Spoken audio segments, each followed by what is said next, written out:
Eh bonjour. Bonjour tout le monde. Bonjour, bonjour. Bonjour et bienvenue dans ce stream, ça fait longtemps. C'est vrai que ça fait quelques temps que j'avais pas stream. Je m'installe un peu mieux. La raison est simple, j'étais occupé à jouer à un jeu. Je me suis relancé sur Subnautica, dont vous entendez la BO à chaque stream. Bon là c'est la BO de Below Zero, mais moi j'ai refait le premier jeu, ça m'a pris tout mon temps là, je l'ai torché en 3-4 jours. Et j'ai aussi pris du temps pour regarder Stargate, tout simplement, parce que je rappelle que je suis en train de me refaire la série. Je suis sûr que le nom est pas du tout bon sur le stream. Ouais, la dernière fois c'était... On va le changer. Stargate Atlantis saison 2. On va juste changer la description de Stargate. Bam bam bam. Atlantis, voilà. Info mis à jour. Alors, ça fait longtemps que j'avais pas stream. Parce que j'ai pas fait mon stream où je finissais le monde perdu, parce que j'avais un peu la flemme. J'ai pas fait de stream Star Wars parce que j'ai pas eu le temps de le préparer. Et j'avais pas grand chose à dire, il n'y a pas eu trop d'actu cette semaine. Euh, mais je réfléchis un peu à modifier pour quand même pouvoir faire un stream chaque semaine de Star Wars.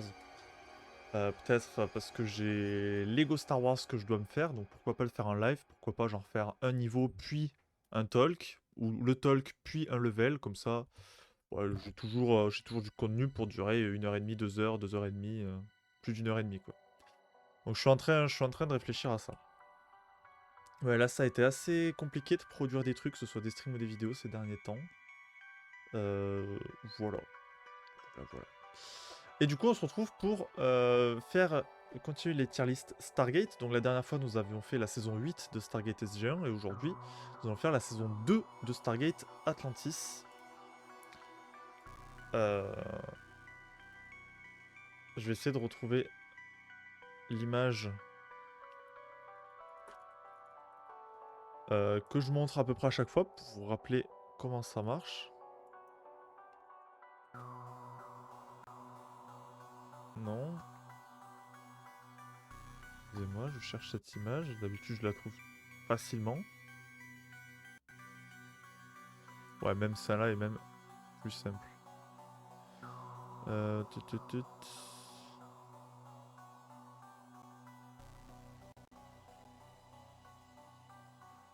Ouvrir l'image dans un nouvel onglet.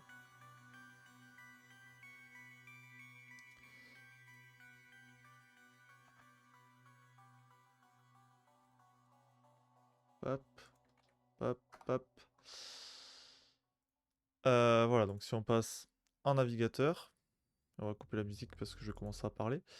Donc voilà, je rappelle cette image. Donc la saison 1, 2, 3, en jaune c'est Stargate SG1, la première série, en bleu son spin-off Atlantis, et en mauve son spin-off Universe. Et du coup on a fait tout le début là. Est-ce qu'on voit mon curseur?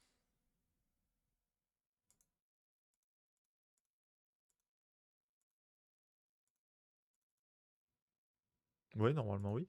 Donc on a fait tout le début, les saisons 1 à 7, puis après on a fait la première d'Atlantis, la 8 d'SG1, et là on fait la deuxième d'Atlantis, la prochaine fois on fera la 9 d'SG1. Et si vous voulez savoir où j'en suis de mon rewatch général, j'en suis ici. Donc je regarde en parallèle les saisons 3 et 10. Et après je peux regarder la saison 4, le téléfilm, la saison 5, le téléfilm. Bref, il y a de quoi faire. Puis Stargate Universe, c'est de son côté. Et Stargate Infinity, on en parlera une autre fois. Voilà, voilà. Voilà où on en est. Donc là, on a bien avancé quand même. On est du coup à cette saison 2. Et après ce stream, il nous restera 1, 2, 3, 4, 5, 6 streams, 6 saisons à faire de review. Donc je rappelle l'objectif de ce stream, c'est on va faire, bam, une tier list des épisodes de la saison dont on parle aujourd'hui, la saison 2. Et la règle, c'est qu'il n'y a qu'une seule place pour le rang S. Et quand on aura fait tout ça de toutes les saisons, on fera une super tier list où on classera tous les rangs S de chaque saison, donc les 17, parce qu'il y a en tout 17 saisons. Tous les rangs S de chaque saison dans une tier list et il n'y aura qu'un seul gagnant. Euh, Et voilà, on aura déterminé quel est mon épisode préféré de Stargate, parce que c'est pas quel est le meilleur, mais c'est quel est mon préféré. Voilà. Voilà, voilà.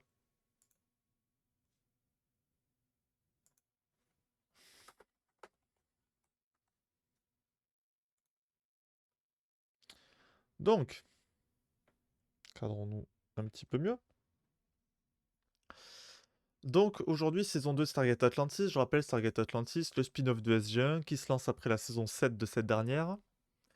Qui se déroule dans une autre galaxie. Voilà, les humains arrivent sur la cité des anciens, qui est les précurseurs dans Mass Effect. Donc globalement, c'est une ancienne race disparue, très avancée technologiquement, qui arrive dans leur ville et qui s'y installe et qui découvre cette nouvelle galaxie. Euh, Cette saison 2, à la fois je l'aime bien, à la fois j'ai eu un peu de mal avec quelques épisodes, on y reviendra épisode par épisode. Euh, mais dans l'ensemble, la série a vraiment trouvé sa vitesse de croisière et va vraiment avancer assez tranquillement à partir de là, en ayant posé ses personnages, ses enjeux. Et comme d'habitude, je préfère Atlantis à SG1 à cette période-là, parce qu'elle est plus centrée sur ses personnages et elle a plus une gueule de série aussi. Il y a plus, il y a moins d'épisodes vraiment filler à part. Il y a plus d'épisodes qui s'inscrivent dans une histoire plus grande, alors que SG1, c'était beaucoup, beaucoup. Alors, sur 22 épisodes, il y en avait facile 15, 16, 17 qui étaient des aventures de la semaine, quoi. Qui étaient vraiment sur un format épisodique, avec très peu d'évolution des personnages et de l'histoire. Et là, du coup, la série est un peu plus moderne, elle commence en 2005. Et d'ailleurs, à partir de ce moment-là, SG1 commence à aussi évoluer vers cette formule-là, mais avec un peu plus de problèmes. On en parlera dans la saison 9 qui est un cas particulier. Je regarde si le stream tourne toujours bien sur Twitch. Ça a l'air. Ça a l'air, ça a l'air. Donc, comme d'habitude, on va lire les résumés des épisodes, voir un peu les événements clés, regarder quelques images et essayer de déterminer où ça va. Donc, on commence par The Siege part 3. Donc, il a été pensé comme un épisode en 3 parties. C'est le final. Parce que la finale de la saison 1 s'appelait The Siege part 1 et 2. Bon, là, ça s'appelle autrement, Sous le feu de l'ennemi. Je vous propose qu'on lise ça.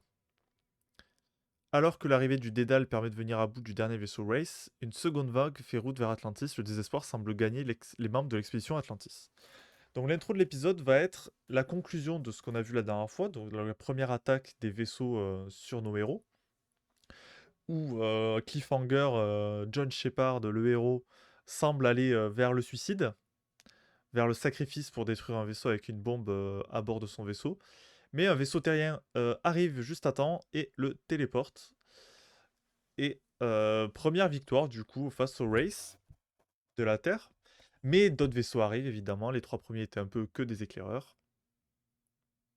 Alors les moments clés, l'arrivée du croiseur terrien Dédale, qui est un vaisseau que je kiffe de ouf. Est-ce que par hasard il est pas... Pop, pop, pop. J'adore le design des BC-304, donc le Dédale. Et c'est suivant. J'aime moins le 303, le Prométhée. Même s'il a un design plus vieillot en fait, alors que celui-là est vraiment moderne, je trouve. Bref, c'est un super vaisseau, super joli. Bon, le problème, c'est que les terriens, du coup, feront des vaisseaux à la chaîne et tous les vaisseaux terriens suivants ressembleront à ça et seront les mêmes en fait. Donc, dommage. Mais logique, après tout. Qu'est-ce qu'il y a d'autre? Atlantis reçoit un E2PZ, donc oui, le Dédale arrivé avec un E2PZ qui est la source d'énergie qui va les permettre de leur défendre. Ils activent le bouclier, ils détruisent la flotte Race en orbite, mais il y a une deuxième vague qui arrive, attaque préventive du Dédale contre la flotte ennemie. Donc voilà, là ça va être l'épisode un peu militaire, quoi. Ça va être la grosse baston, où on voit notamment le Dédale fait des attaques préventives, euh, et finalement ils arrivent à trouver une solution, ça va faire croire qu'ils se sont autodétruits avant de se passer en occulteur qui les rend invisibles. Et c'est une stratégie qui marche. Et du coup, j'aime bien ça parce que la stratégie est plus maligne qu'une simple attaque militaire. Et j'aime toujours quand Stargate est plus malin qu'une simple attaque militaire, en fait. Et vraiment, ça me fait plaisir. Et aussi, ça va mettre un poids sur la saison à venir.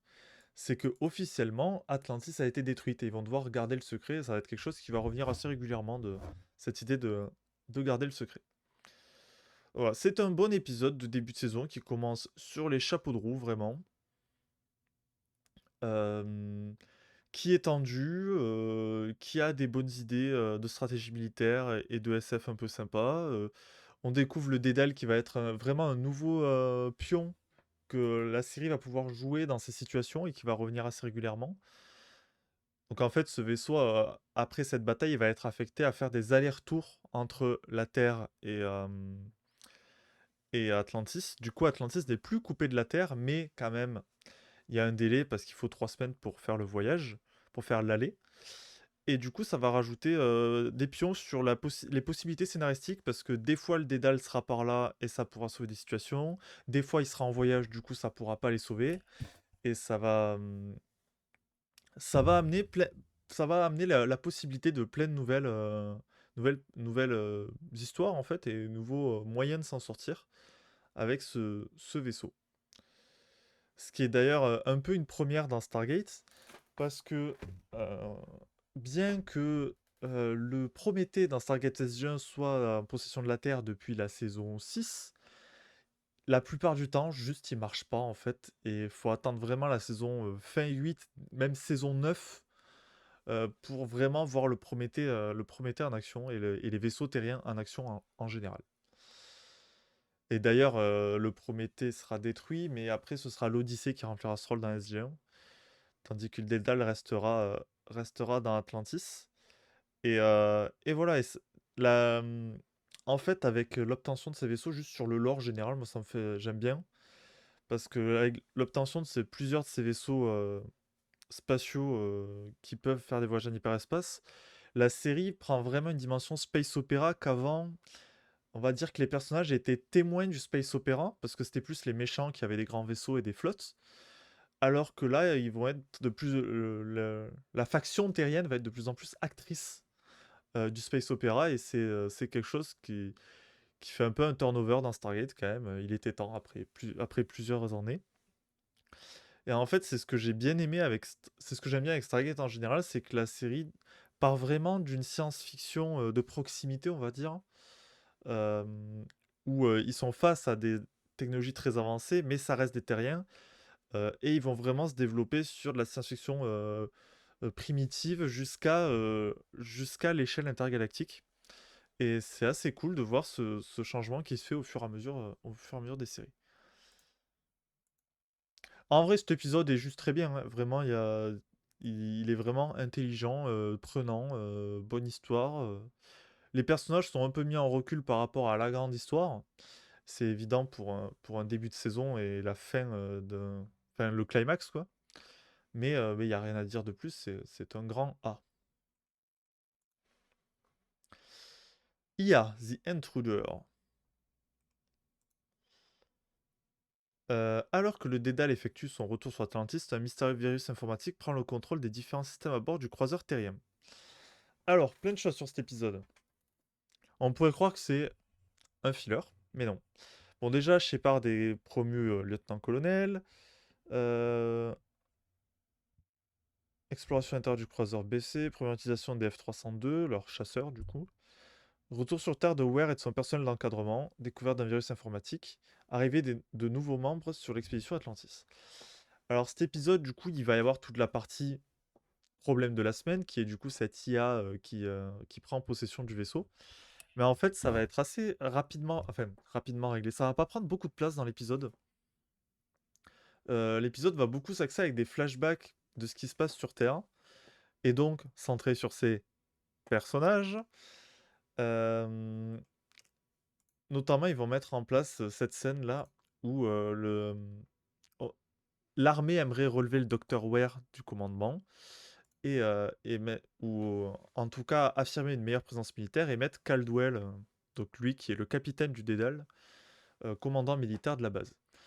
Et il va y avoir un peu un clash entre les deux et une rivalité qui va durer sur la saison et évoluer de manière très intéressante. Et, euh, et voilà. Et cet épisode va aussi se centrer sur beaucoup plus sur Ware, parce qu'au-delà de sa rivalité, en fait, il va y avoir toute une partie sur sa vie privée avec son mari, à qui elle demande de la suivre, mais qui lui finit par refuser, parce qu'il a rencontré quelqu'un d'autre, qu'il a refait sa vie, etc. Et du coup, l'épisode va être très centré sur Ware de manière très personnelle, beaucoup plus que beaucoup d'autres personnages des séries Stargate. Euh, et aussi, ça va permettre de faire connaissance avec le vaisseau, en fait, qui va être important dans la suite, comme je l'ai dit précédemment. Et, euh, et du coup, avec ce problème sur le vaisseau, on va en apprendre plus sur le fonctionnement de son vaisseau, quelles sont ses capacités, son décor aussi, ça fait plaisir de le découvrir. Et voilà, et la partie sur l'IA, finalement, occupe une place relativement restreinte, elle est beaucoup plus... est tout autant centrée sur Ware d'un point de vue pro et perso. Euh, en fait, genre, ça prend quand même une certaine place, mais les solutions trouvées sont trouvées assez rapidement en fait par les personnages. Et c'est assez prenant, notamment quand le virus. Mais après, la partie filler est très cool aussi, hein. Quand le virus se cache dans un des chasseurs et que du coup, il doit.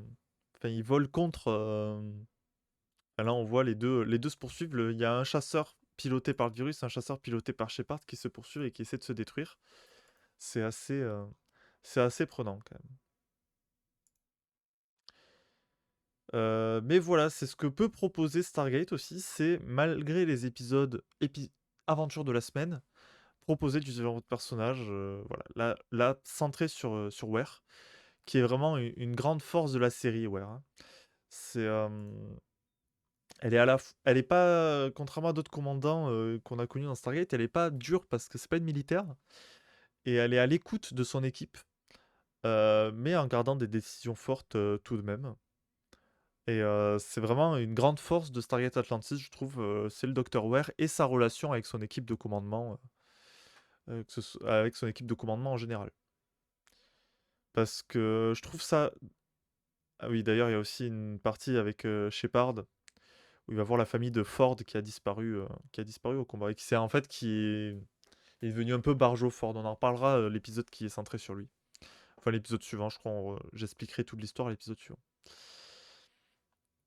Mais c'est quelque chose que j'aime bien en général dans Stargate Atlantis, c'est le rapport entre le chef et l'équipe. Parce que autant dans Stargate SG-1, l'équipe SG-1 n'est censée être qu'une équipe, et en fait a des pouvoirs impressionnants dans la base alors qu'elle est censée être une équipe aux ordres du général, même si c'est leur équipe un peu spéciale, c'est leur meilleure équipe. Alors que dans Atlantis, ils présentent ça comme une équipe de commandement. Du coup, c'est logique que ces personnages soient impliqués dans une décision de commandement, alors que dans SG1, ça l'était pas trop. Alors, comment on banne ça? C'est bon, les bots là, j'en ai mon claque. Bannir. Compte créé il y a 17h MDR. Euh, voilà, donc je trouve ça plus logiquement fait en fait, Stargate Atlantis. Ça se voit que ça a été plus réfléchi comme un tout relativement dès le début, plutôt que SG1 qui s'est lancé comme une série comme ça, et qui savait pas trop où elle allait. Et après, ouais, cette histoire de virus, c'est cool, et il prend le contrôle de certains systèmes et arrive à tuer des gens juste en contrôlant des systèmes. Et voilà, là par exemple, il enferme quelqu'un dans un sas de décompression, il ouvre le sas. C'est assez terrifiant, vraiment le truc Ghost in the Machine. Ça aurait pu être un vrai truc d'horreur, mais c'est assez rapidement réglé finalement.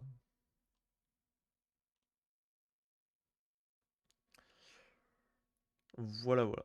Et voilà donc cette scène où ils choisissent des nouveaux membres de l'expédition avec Beckett et Ware.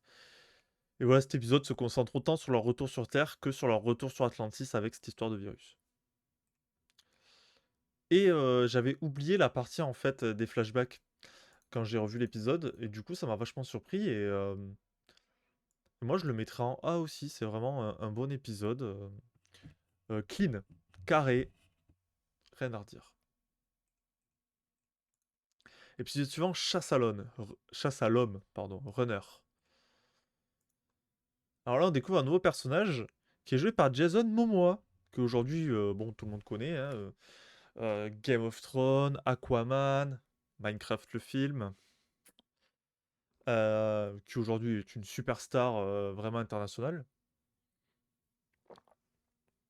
Mais que perso, j'ai découvert là. J'ai découvert dans Stargate Atlantis. C'est c'est là que j'ai découvert ce personnage. Alors, les terriens partent à la recherche du lieutenant Ford qui s'est enfui après avoir été exposé à l'enzyme Race. En fait, c'est ça, c'est Ford. Il s'est retrouvé coincé avec un Race qui est mort, mais qui lui a transmis un enzyme qui est dans son corps, qui lui a donné un peu de super force et de super sens, mais qui l'a rendu un peu barjot. Et il s'était enfui au tout début de la saison dans l'épisode 1. Et Shepard tient à le récupérer. Et parce que c'est son ami, tandis que Caldwell, lui, veut le récupérer pour éviter qu'il livre des infos au Ray s'il se fait capturer. Et donc c'est la première fois où on les revoit, on les retrouve sur une planète, on le retrouve sur une planète où il y a ce mec, joué par Jason Momoa, qui est un coureur. Et un coureur, en gros, c'est un mec que les Rays n'ont pas tué, qu'ils trouvent qui a des bonnes capacités de survie, et du coup ils vont lui implanter une balise dans lui, et faire de la chasse sportive, tout simplement. Et du coup, on va rencontrer ce personnage qui va rester. Alors, les moments clés, introduction du Major Lorne dans la série. Donc, Lorne, c'est une personne qui est arrivée dans les nouveaux membres d'Expédition, mais qui est déjà un personnage qu'on avait croisé dans SG1 furtivement, et qui est qui va être un perso secondaire. Ça va être l'équipe B de Stargate Atlantis.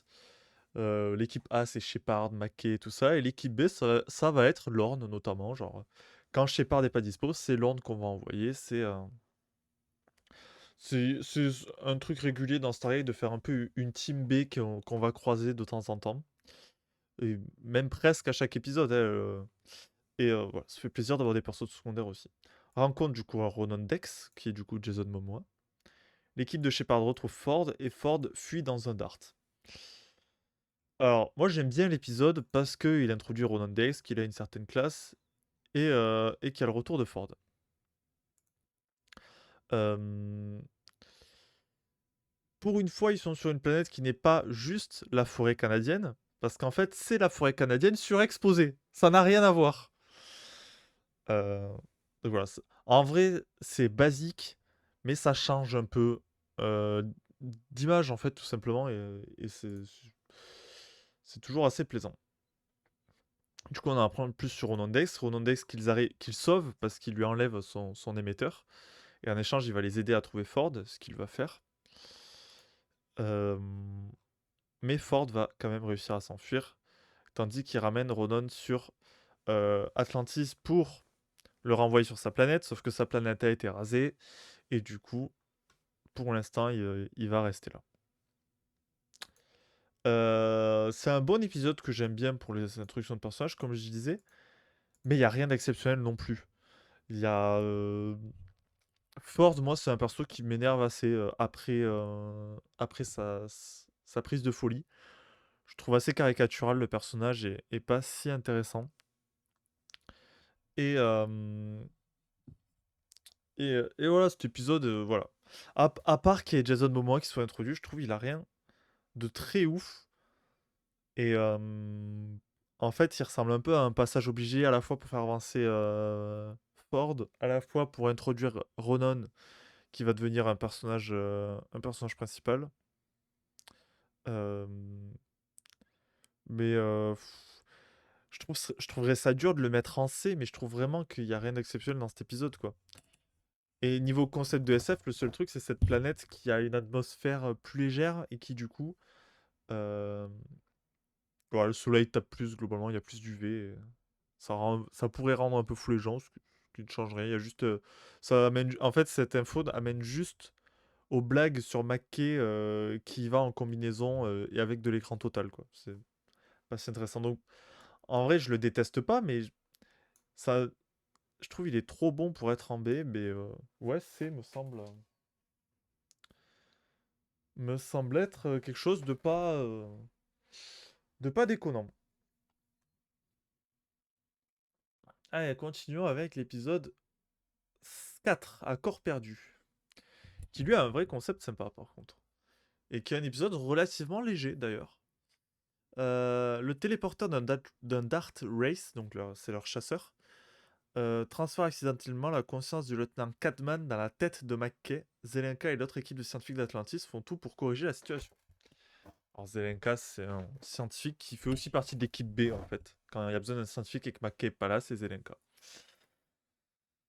Récupération dans le race endommagé, intégration de Ronondex au sein de l'équipe du colonel Shepard, rencontre avec Cathy Brown, rencontre avec le lieutenant Laura Cadman. Donc on découvre quelques autres personnages secondaires qui vont apparaître de temps en temps. Pas aussi récurrents que Zelenka et Lord, mais qui vont quand même apparaître notamment au cours de la saison. Du coup, Mackey se retrouve avec la conscience de Laura Cadman dans la tête. Ce qui va principalement amener à des situations cocasses. Ils vont essayer de régler le problème, mais ça va être genre voilà, un épisode sur le concept de double conscience dans un seul cerveau, où elle réussit des fois à prendre conscience, à prendre le contrôle du corps. Voilà.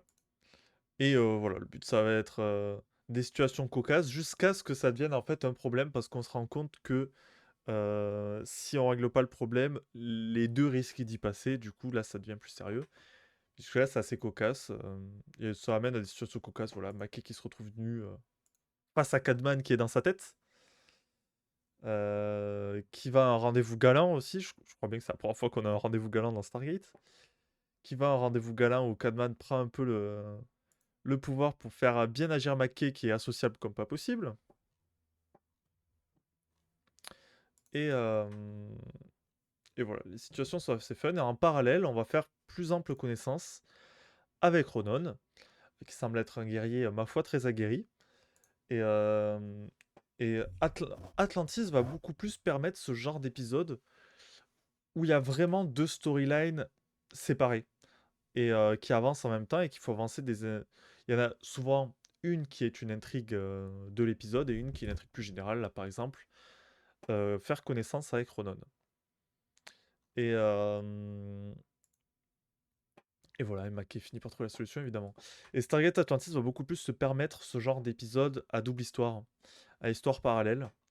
Euh, Ce qui est une façon de construire beaucoup plus moderne en fait, qui est entre l'épisodique et le sériel, donc entre l'histoire de l'épisode qui peut suffire en elle-même et l'histoire sur le long cours de la série. Et, euh, et voilà, le lieutenant Cadman en plus est assez attachant, même si elle apparaît principalement par sa voix. Est assez fun et attachant et un peu frais comme personnage.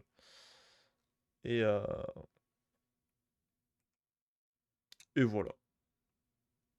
Et après, ouais, l'intégration de Ronan Dex, elle est plus. Elle est un peu marrante parce que c'est un peu un homme des cavernes. Alors, c'est un peu.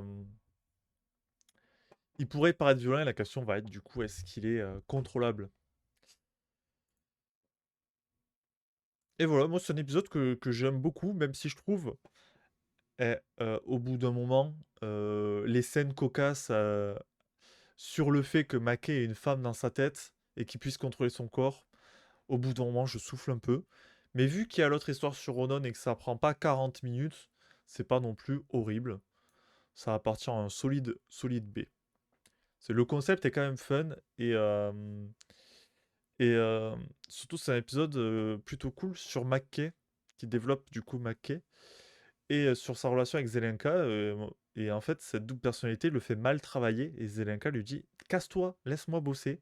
Je suis moins intelligent que toi peut-être mais voilà la relation entre McKay et Zelenka va être une relation très touchante je trouve et très juste de deux collègues qui s'estiment mais qui ne se le disent pas, notamment parce que Mackay est insupportable et veut faire le malin.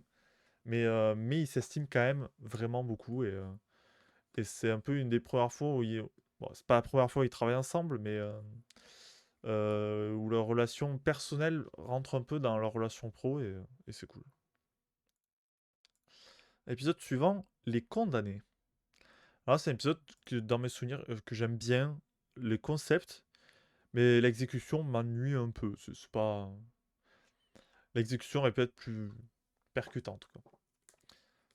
Alors, excusez-moi.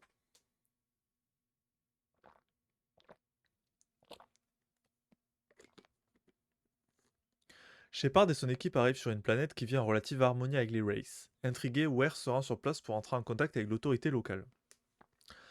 En fait, ils vivent bien avec les Wraiths parce que leur porte des étoiles est sur une île où ils envoient tous leurs prisonniers et ils se font bouffer par les Wraiths en échange de la paix. Mais notre équipe se fait descendre son vaisseau par les prisonniers, tombe à terre, et en fait se rend compte que la civilisation abuse de cette peine. Au début, on n'envoyait que les plus violents, et puis au fur et à mesure, il y avait pas assez de gens. Le taux de crime a chuté. Il n'y avait pas assez de gens envoyés, du coup, ils ont envoyé les gens qui ont fait n'importe quel crime sur cette île. Première mission d'exploration avec Ronan, découverte d'Olysia, donc c'est la planète. Euh, Apparition du magistrat d'Olysia, qui est cet individu. Et en fait, voilà, cette société qui semblait pouvoir être alliée et parfaite, en fait, s'avère s'avère plus sombre qu'il n'y paraît, et Ware, du coup, refuse l'alliance. Et finalement, d'ailleurs, les Wraiths finissent par rompre le traité avec les Olésiens.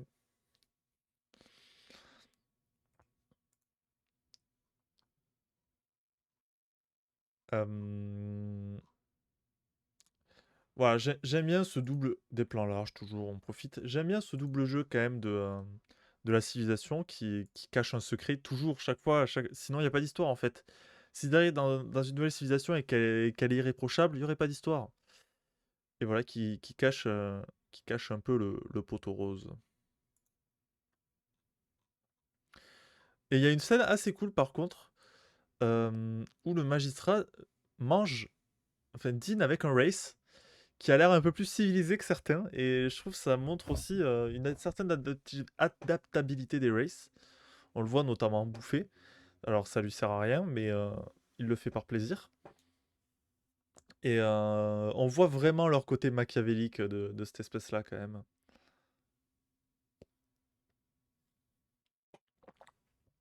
Où vraiment il prend du plaisir à mettre mal à l'aise son hôte quand même. Voilà. Celui-là, je vais le mettre avec l'épisode sur Rondex parce que globalement, je l'aime bien.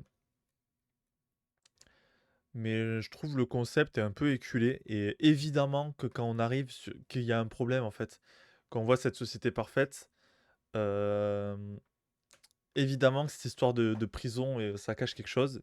Et ce que ça cache, c'est que bah, ils envoient pas du tout les prisonniers les plus violents, mais ils envoient un peu tout le monde. Il y a quelques prisonniers violents, notamment le chef des prisonniers. Et du coup, tu le sens venir un peu loin quand même.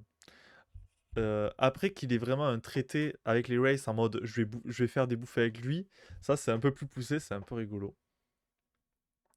Et voilà. Et après sur les trucs de diplomatique, j'aime bien qu'ils ramènent souvent Ware. Euh, Dès qu'il faut négocier des trucs et tout, ils envoient Ware. Alors que dans SG1, c'est souvent l'équipe elle-même qui s'en occupe avec Jackson, avec Daniel Jackson. Sauf que Ware, elle est compétente en fait dans le domaine. Elle est docteur un doctorat en sciences politiques et en diplomatie, enfin je sais plus quoi, mais et du coup c'est toujours plus pertinent de l'envoyer elle, d'envoyer ce personnage que nos héros qui sont vraiment un peu cons. Autant dans S1 il y avait Daniel Jackson qui était un peu le civil intelligent, mais qui n'était pas diplomate quoi, donc mais qu'il est un peu devenu au fil du temps. Épisode 6, l'expérience interdite. Alors que Shepard et Mackay tentent de remettre en marche un avant-poste militaire ancien, Ronan revoit un ancien compagnon satédien et apprend que son peuple n'a pas totalement été annihilé. Donc comme je vous l'ai dit, euh, la série n'hésite pas à faire des doubles histoires séparées, qui n'ont vraiment rien à voir les deux. Découverte d'un avant-poste des anciens, découverte d'un programme de recherche phare des anciens Arcturus, rencontre de rescapé satédan Solen Sincha, rencontre du satédan Kel, activation de l'arme des anciennes, destruction de la planète. Alors en fait, c'est une arme qui a pas fini d'être développée par les anciens, qui tire son espace, son énergie d'un, je sais plus, d'une autre dimension, je crois, ou je sais pas quoi, et en gros l'énergie est très instable. Et, euh, et voilà, ça s'appelle l'expérience interdite, c'est pas pour rien. Hem, Ils vont faire un premier essai, ça va tuer quelqu'un. Ils vont faire un deuxième essai. En fait, c'est un peu un épisode sur l'hubris de McKay, qui est persuadé qu'il peut faire fonctionner ce truc. Et, mais qui en fait ne peut pas, et ça va se terminer en catastrophe où la surcharge va être telle qu'elle va faire exploser la planète, la moitié du système solaire. Et, et c'est assez tendax. Et voilà, c'est un épisode où McKay va vraiment se rendre compte de son hubris et va vraiment se dire, des fois, faut que j'écoute les autres en fait. Faut pas que je me crois tout permis. Voilà, et le dédale va arriver finalement un peu au dernier moment. Et la planète explose. Euh, Donc elle va permettre de développer cette relation entre Shepard et McKay notamment, où McKay va apprendre à écouter son ami Shepard.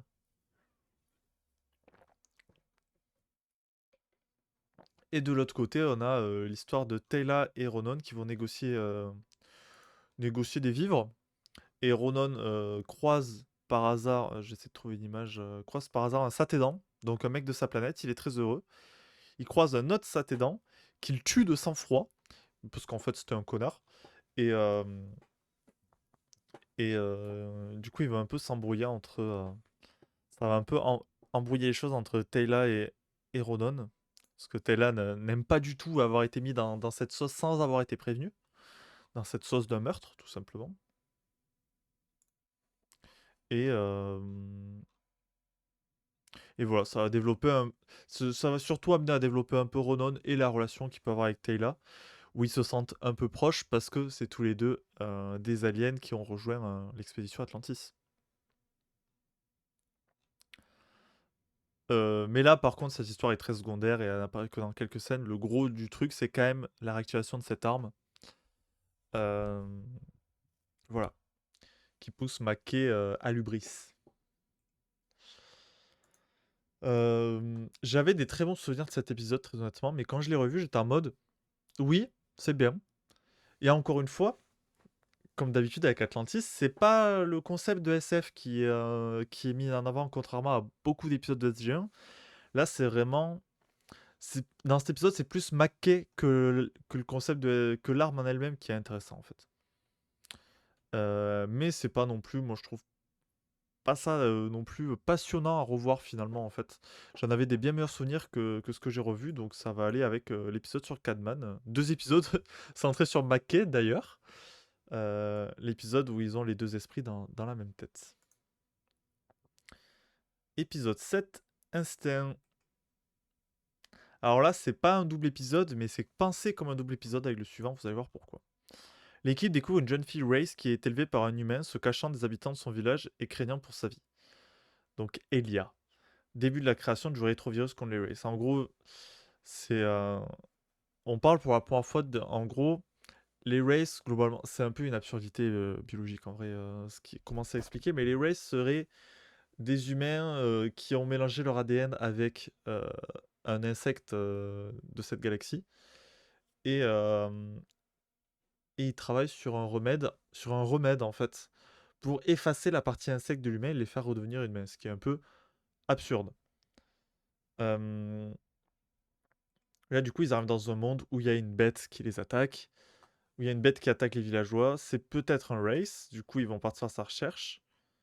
Euh, Et en fait, il y a deux races. Il y a un race qui tue et il y a un race qui a été récupéré par un humain et qui l'élève comme sa fille. C'est assez cringe. Et du coup, ça va commencer à poser des questions de est-ce que si un race, on enlève cette partie-là et qu'il est bien élevé, est-ce qu'il peut redevenir un humain? Ronan, évidemment, ça le chauffe pas trop comme idée, euh, mais les autres se posent la question. Et elle va s'injecter le proto-rétrovirus, Elia, parce qu'elle veut redevenir humaine et arrêter de poser des problèmes à son père d'adoption.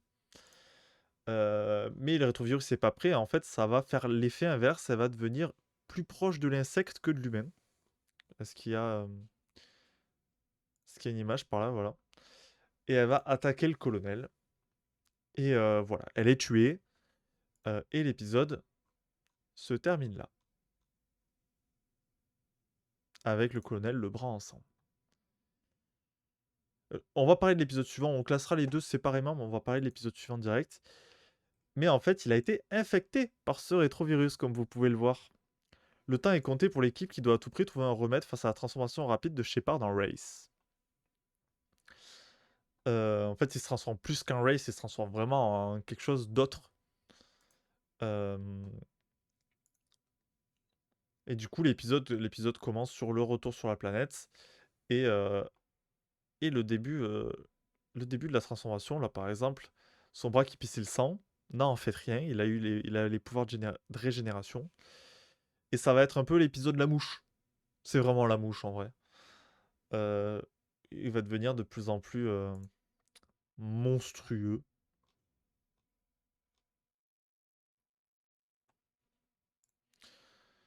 Et bah, c'est un bon épisode de mouche, très honnêtement. C'est moins pertinent que la mouche de Cronenberg, évidemment. Mais c'est un bon épisode style la mouche. Euh, où on va voir la transformation au fur et à mesure de Shepard et les solutions qu'ils essaient de mettre en place pour les trouver. Et finalement, c'est Shepard lui-même, vu qu'il est très contaminé, qui va aller chercher des échantillons pour son propre remède. Euh, Ce qui est limite. Euh, et voilà, l'épisode a une structure relativement simple. Relativement simple. Du coup, qu'est-ce qu'on en fait? Moi, je suis pas fan de l'épisode sur Elia, très honnêtement. Donc, je vais le mettre en C. Je le trouve pas pertinent et assez cliché. Et, euh, et cette histoire de bête qui tue la nuit, mais en fait on croit que c'est elle, mais en fait c'est pas elle, mais en fait c'est un peu elle. Euh, et qu'elle s'injecte le rétrovirus alors qu'il est pas prêt. Je sais pas, il y a quelque chose qui prend pas dans cette histoire pour moi, qui l'a fait relativement oubliable. Par contre, l'épisode de mutation, je l'aime beaucoup. Alors, est-ce que je le mets en A ou en B, je sais pas. Je serais tenté de le mettre en A, mais en précisant qu'il n'a aucune chance de finir en S dès le début. Parce que déjà, les effets de transformation sont plutôt impressionnants. Et j'aime bien tout le début où il n'a pas encore trop de transformation physique, mais son comportement change. Et d'ailleurs, il lui file des inhibiteurs pour que son comportement arrête de changer au bout d'un moment. Et c'est assez cool du coup parce que au début, son comportement change, mais pas son corps. Et puis après, son corps change, mais plus son comportement. Du coup, il a l'air toujours très conscient du danger qu'il peut représenter. Et, et je trouve ça assez pertinent en fait et assez terrifiant qu'il sente tout changer parce qu'il est en pleine conscience et je trouve que c'est un concept quand même assez terrifiant. Et, euh, et je sais pas, les effets sont trop cool. Les discussions entre Ware et Shepard au fur et à mesure sont très cool aussi. On voit Ware qui au début a un peu trop confiance puis a de plus en plus peur quand même, mais qui veut vraiment aider son collègue et ami quoi.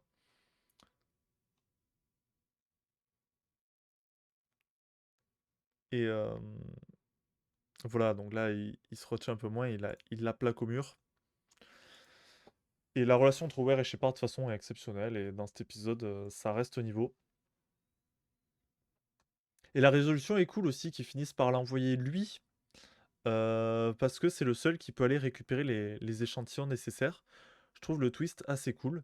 Et aussi en parallèle, ce qui est marrant, c'est euh, la rivalité entre Ware et Caldwell, que je vous ai expliqué tout à l'heure, va prendre un nouveau tournant parce que c'est lui qui va assurer par intérim le rôle de commandant en chef militaire de la base. Sauf qu'en fait, il va un peu trop prendre la conf. Et il va un peu trop agir comme si Shepard était déjà foutu. Et, euh, et faire des grandes modifications, ce qui va pas du tout plaire à Ware et qui va vraiment foutre la merde dans leur relation. Et je trouve que Caldwell est un personnage sublime. Euh, Parce que on pourrait le prendre, en fait, il pourrait être mis il pourrait être présenté vraiment comme le dernier des connards, parce qu'il est quasiment tout le temps en désaccord avec Ware et ses décisions. Un peu comme a pu l'être Kinsey dans Stargate SG1 qui était un vrai enculé et qu'on avait aucune envie d'apprécier, quoi. Mais là, il est beaucoup plus subtil que ça. Parce qu'ils mettent vraiment. Autant Kinsey, même s'il le disait, on le croyait pas. Autant là, Kaidi qui veut, qui veut réussir les mêmes objectifs que Ware, c'est le cas. Et je trouve que c'est une rivalité très pertinente, très bien écrite, et pas du tout cliché ou qui va dans des extrêmes. Les deux restent quand même bons collègues. Et c'est un peu d'influencer l'autre. Et en fait, euh, ils sont en désaccord, mais s'apprécient quand même et apprécient le talent de commandement de chacun. Et du coup, cette rivalité, je la trouve extrêmement pertinente. Elle va durer un peu toute la saison et un petit peu au-delà, mais au bout d'un moment, juste, ils vont accepter leur rôle chacun. Voilà. Il y a aussi cette histoire. Et moi, ce qui je trouve est un épisode très complet et très pertinent, et il a toute sa place en A. Donnez-moi une seconde, je vais ouvrir au chat.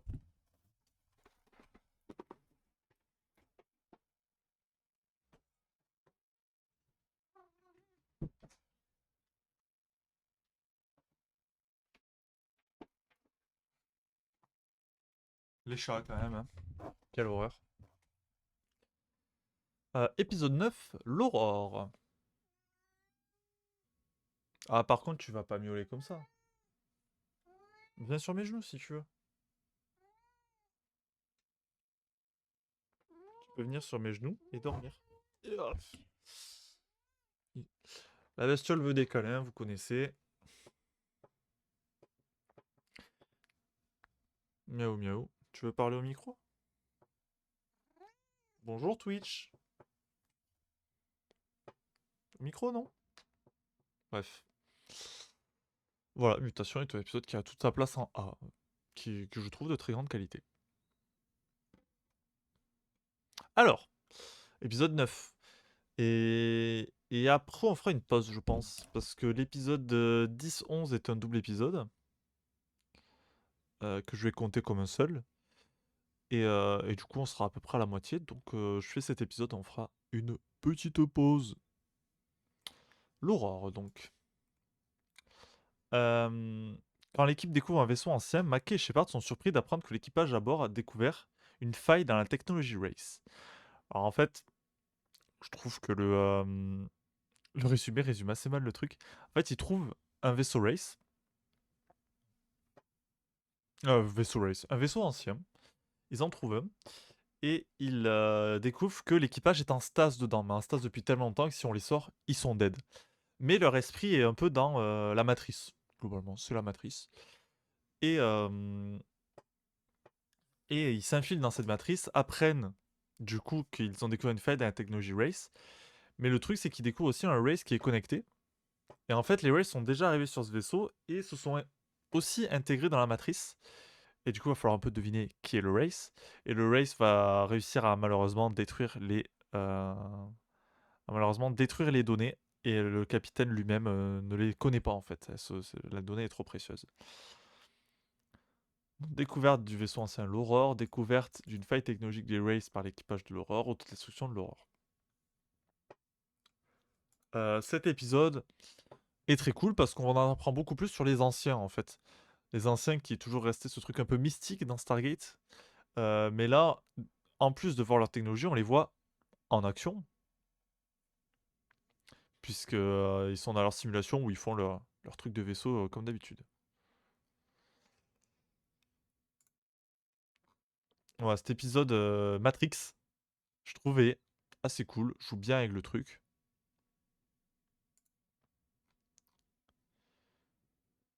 Où, euh, où il arrive à se connecter et se déconnecter comme il veut. Et voilà, et l'aurore finit par s'autodétruire, comme disait le résumé, parce que deux vaisseaux Ray s'approchent, et, euh, et l'aurore, même s'ils sont en stase, décide de se sacrifier pour détruire ces vaisseaux. Et là, il y a une pression supplémentaire qui est du coup, si ces vaisseaux découvrent qu'il y a toujours des terriens, ils vont peut-être croire qu'Atlantis n'a pas finalement été détruite. Donc ça rajoute de la pression à tout le bordel.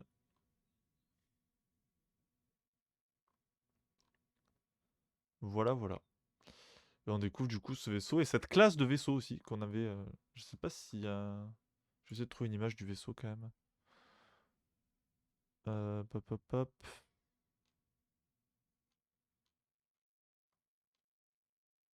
Au tout début, il doit y avoir. Ouais, voilà. On découvre cette classe de vaisseaux qui sont leurs bâtiments de guerre, tout simplement. Qui va devenir le vaisseau de classe Aurore, du coup, pour les terriens. Voilà. Voilà, le concept Matrix est vraiment trop cool. Et j'ai pas grand chose à dire de plus, très honnêtement. C'est juste bien.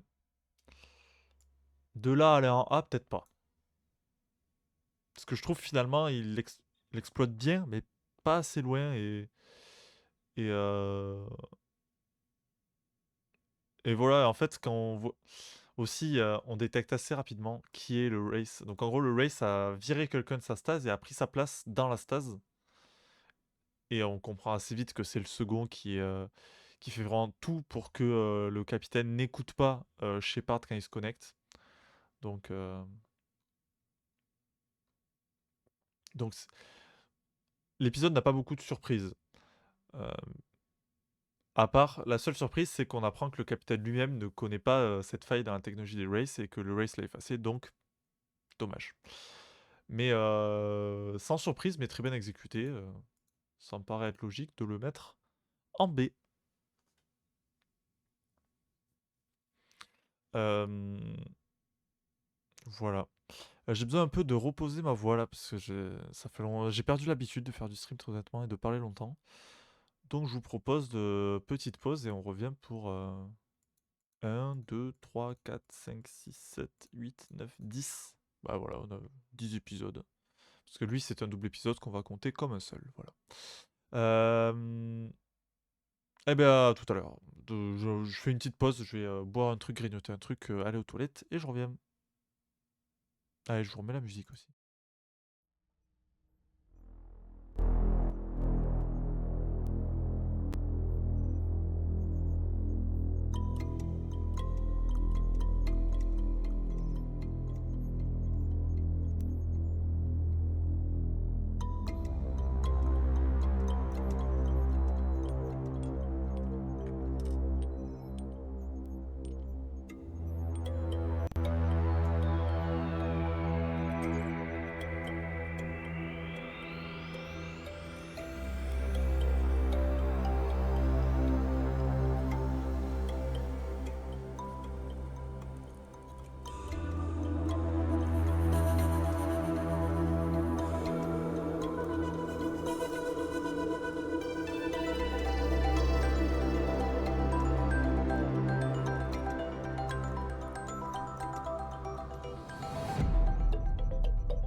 De retour. De retour, de retour. J'ai bien goûté. J'ai mangé des fraises.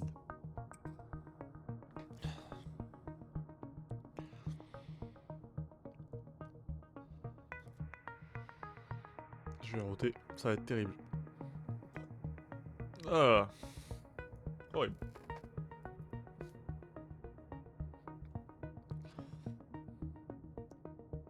Excusez-moi, je regarde un message.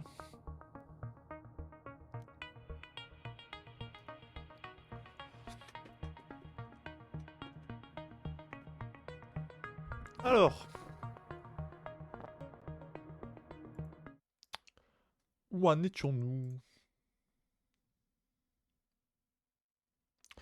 L'union fait la force. Donc un double épisode qui est sur le retour de Ford globalement. L'équipe se fait capturer par Ford et Ford les force un peu à réaliser une mission. Voilà. L'équipe de Shepard est capturée par Ford qui dirige un groupe drogué à l'enzyme de Race dans le but de monter une opération kamikaze contre vaisseau russe. Bon, le résumé est un peu grossier parce que c'est pas vraiment une opération kamikaze. Ils aimeraient bien revenir quand même. Mais la mission tourne mal et ils se font capturer. Donc en fait, Ford il veut faire ça pour prouver les bienfaits de l'enzyme et forcer ça. Alors que l'équipe est capturée par les Wraiths et que Shepard est interrogé par la reine, McKay, resté prisonnier sur la base de Ford, tente de se libérer afin de prévenir Atlantis.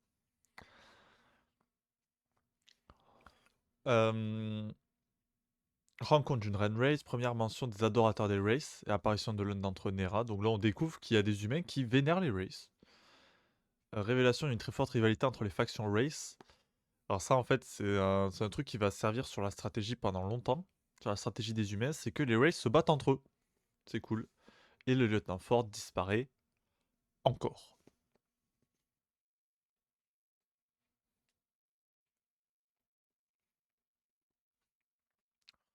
Il y a un seul truc que j'aime bien dans ce double épisode, c'est dans la deuxième partie, McKay qui essaie de s'échapper. Parce que McKay, on le connaît, c'est pas un homme d'action. Il passe tout l'épisode à essayer de s'échapper et il finit par prendre une dose massive d'enzymes pour réussir à s'échapper. Et David, je sais pas comment, David Elwes, l'acteur de McKay, joue super bien. Le mec sous speed, genre, il galère à essayer de parler, genre vraiment. J'essaie de trouver des images de ce moment-là. Euh, Pop, pop, pop, pop, pop, pop. Évidemment, j'en trouve pas.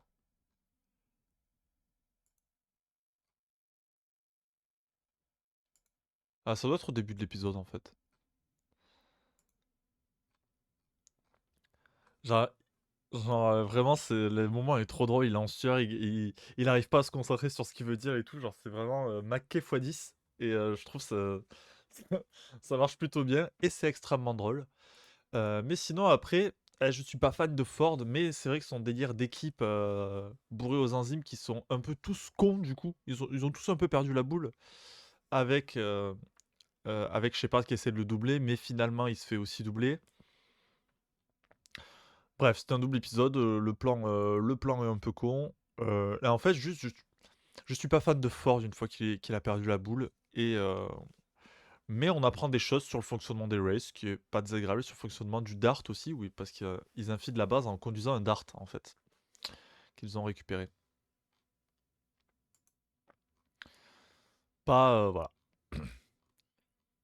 pas, pas passionné par ce double épisode, mais c'est vrai que McKay prisonnier qui essaie de s'enfuir, c'est quand même relativement drôle. Euh, Après, je sais pas. Et après, la partie où ils sont dans le vaisseau, il faut s'échapper, on découvre les adorateurs des races et tout ça. C'est pas non plus à se taper le cul par terre, mais c'est un peu mieux, quand même. En vrai, je serais tenté de globalement faire ça. Peut-être séparer les épisodes. La deuxième partie, juste pour Mackay, me fait mourir de rire. Et le sauvetage est un peu fun et on en apprend vraiment sur sur le fonctionnement intérieur des races. Et je pense que voilà, c'est assez juste de faire ça comme ça. Épisode suivant, Temps Fuji, Épiphanie. Shepard se retrouve coincé sur une planète où le temps passe plus rapidement, sans possibilité de contacter son équipe ou de rejoindre Atlantis. Découverte d'un sanctuaire des anciens, rencontre des habitants du cloître. Donc là, c'est plutôt cool parce qu'en gros, c'est un sanctuaire où le temps passe plus vite pour permettre aux gens d'avoir plus de temps pour rechercher l'ascension. Donc cet état supérieur de pure énergie après la mort, sans avoir à craindre de se faire attaquer par les Rays parce que le monde est protégé et ils ont beaucoup plus de temps en fait. Parce que en 2 heures, il se passe des mois en fait. En 2 heures dans notre temporalité, chez eux, il se passe des mois. Et du coup, il va être coincé de cet autre côté, il va devoir survivre, il va rencontrer les habitants locaux et finalement les aider à faire leur ascension parce qu'ils combattent une bête qui est en fait la bête à l'intérieur d'eux. Bon, bref, un truc un peu philosophique. Et encore un concept où finalement le concept est assez secondaire et, euh, et sera relativement assez réglé. Mais du coup, l'épisode, en fait, il se découpe en deux temps et en deux rythmes qui sont trop cool en fait. Parce que d'un côté, il y a les scènes avec Shepard qui du coup se déroulent sur la longueur, sur le long temps et qui sont relativement lentes et relativement posées. Et de l'autre, il y a les scènes où ils essaient de le sauver avec Mackay, Taylor Rodon puis le reste de l'équipe. Où eux vraiment c'est une course contre la montre parce que le temps passe beaucoup plus vite. Du coup, eux ils sont vraiment en course contre la montre, tandis que les passages avec Shepard sont posés, lancinants, presque comment on dit? J'ai oublié le mot. Presque contemplatif et beaucoup plus introspectif aussi, parce que ça va beaucoup plus être centré sur les personnages, sur John et sur la femme qu'il a recueillie, et sur cette histoire d'ascension du coup.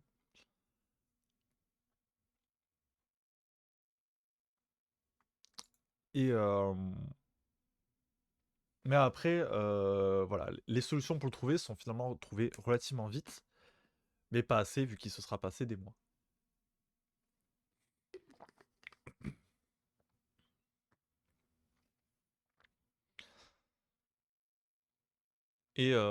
Et du coup, ce double tempo dans l'épisode, je trouve, fonctionne super bien et super cool.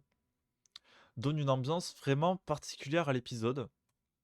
Et juste pour ce double tempo, en vrai, ça vaut tous les épisodes de Stargate. C'est juste de très grande qualité. Le twist à la fin que ce monstre qui attaque les villageois, en fait, c'est ce qui leur peur les empêche de faire l'ascension. Et c'est grâce à John qui fait, qui font l'ascension. Et c'est assez marrant du coup parce que les autres personnages qui viennent juste d'arriver comprennent pas ce qui se passe alors que John a vraiment vécu 6 mois avec ces gens et, euh, et, euh, et voilà cette double temporalité dans un même épisode et ce double rythme aussi et je trouve très impressionnant et fonctionne du feu de Dieu et met vraiment en avant ce high concept de dilatation temporelle où là Shepard, le temps de Shepard passe plus vite et du coup il se passe plus de choses que le temps des héros qui passe plus lentement où du coup il se passe peu de choses et c'est euh, c'est une belle utilisation du concept de bulle temporelle et de dilatation temporelle et, euh, et vraiment il se passe rien dans cet épisode très honnêtement il se passe très peu de choses mais l'ambiance est tellement bonne que bam ça mérite son A hein. Pour l'instant la saison est très égale quand même, il n'y a pas de D mais ça viendra, vous inquiétez pas. La situation, la saison est quand même très très égale. Pour le moment. Alors l'épisode suivant, c'est un épisode un peu complexe à résumer, je pense, c'est Masse Critique. Alors que Nation de la confrérie est à poser une bombe sur Atlantis et que deux croiseurs Race sont en route, Ware et son équipe font tout pour trouver une solution avant qu'il ne soit trop tard. Alors la confrérie, c'est un groupe adversaire dans Stargate SG1 euh, qui est contrôlé par les Goa'uld, qui sont une espèce parasitaire qui a autrefois régné sur la Voie lactée, mais qui ont été battus. Et maintenant, ils sont un peu en mode groupe terroriste secret. Et ils ont infiltré Atlantis. Et, euh, et voilà, et en fait, le traître, du coup, on cherche le traître. Et le traître s'avère être Caldwell, mais pas volontairement. Réapparition de Cadman, réapparition de Landry et du Dr. Lee, Caldwell est libéré de son Goa'uld. Et du coup, cette intrigue va vraiment... Ça va presque être une intrigue crossover, en fait. Puisqu'il y aura beaucoup de scènes...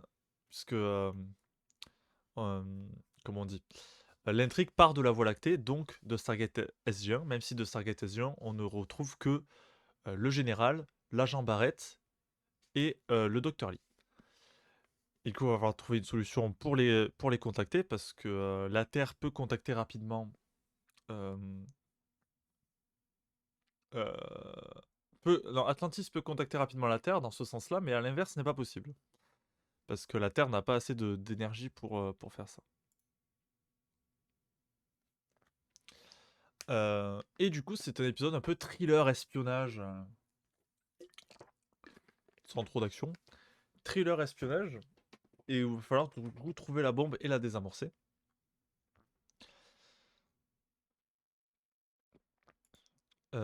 Et pendant ce temps, l'histoire secondaire, c'est Tayla qui veille sa grand-mère d'adoption qui est sur le point de mourir et qui décède, même dans la fin de l'épisode.